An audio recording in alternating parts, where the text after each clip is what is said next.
Let it go. Hey there, Sharon Horne-Ellstrom here, and our idiom for today, our expression, I wanted to use the Little People's Elsa, but I couldn't find it, so my daughter's like, well, just use the castle and let it play the song. I'm like, okay, that's probably better and more creative than the idea I had in the first place. But our idiom for today, for Supersize Your Business, is let it go. Now, this idiom has been around for a long time, but it was, of course, the movie Frozen in 2013 when the first one was released, or when the one with the Let It Go song was released. I think that's the first one. It really took off, and people started to use it in their everyday language, in their everyday speech. Meaning to, if something isn't serving you, let go of it. Stop doing it. Eliminate it from your life.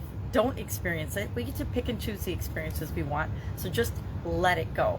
I've had a lot of fun throughout my life and throughout my career with this particular thought and strategy. I used to do, and I did a fun thing, it was years ago now, but I did and came up with creative ways to let go of false beliefs and things that weren't serving me. And one of them was not good enough. Another one was I don't deserve, things like that. Beliefs that a lot of us believe sometime in our life, or if we're comparing ourselves to others, or if we're paying attention to other people, or if we're jealous or envious, or anything that feels bad to us, doesn't serve us, and isn't going to help us grow and build and supersize our business. So we want to let go of those things.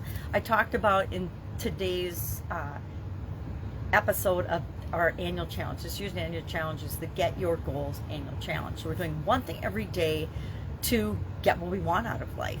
And today we talked about the importance of letting go, and I shared 8 different exercises you can use, and it took a long time, so I'm not going to go into them here, but different exercises are ways of thinking about things that you allow into your life, and whether you should or not, or whether you want to, and what to let go of. And we've talked about a lot of those topics before. Doing what's right, doing what feels right for us and for our business, being the example, people we hang around with, people we associate with, people we do business with. We need to pick and choose the ones that are right for us, because everybody isn't right for us. So I personally love this idiom. It's the idea of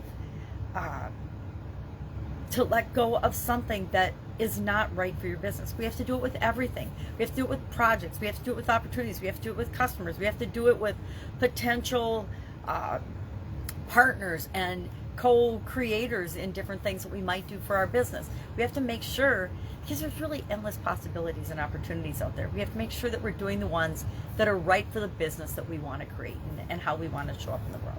So love to know your experience with this other than Disney.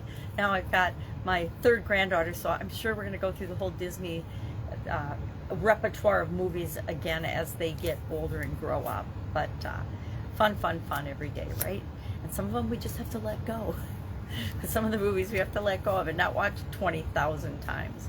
All right, that's our idiom for today. A fun one, a good one, an important one to remember, that we have to have boundaries and we have to know what's right for us and right for our business in order to grow and supersize and create what we want to see in the world. Have an awesome day. If I can help in any way, ask. Otherwise, I'll be with you tomorrow with another interesting idiom. What does it mean? Where does it come from? And how might you use it to supersize and grow your business? Again, this is another idiom that the absolute origin of it isn't clear, but that's okay, because since 2013 on, it's been really, really popular, at least here in America. All right, have an awesome day, and I'll, of course, be with you tomorrow.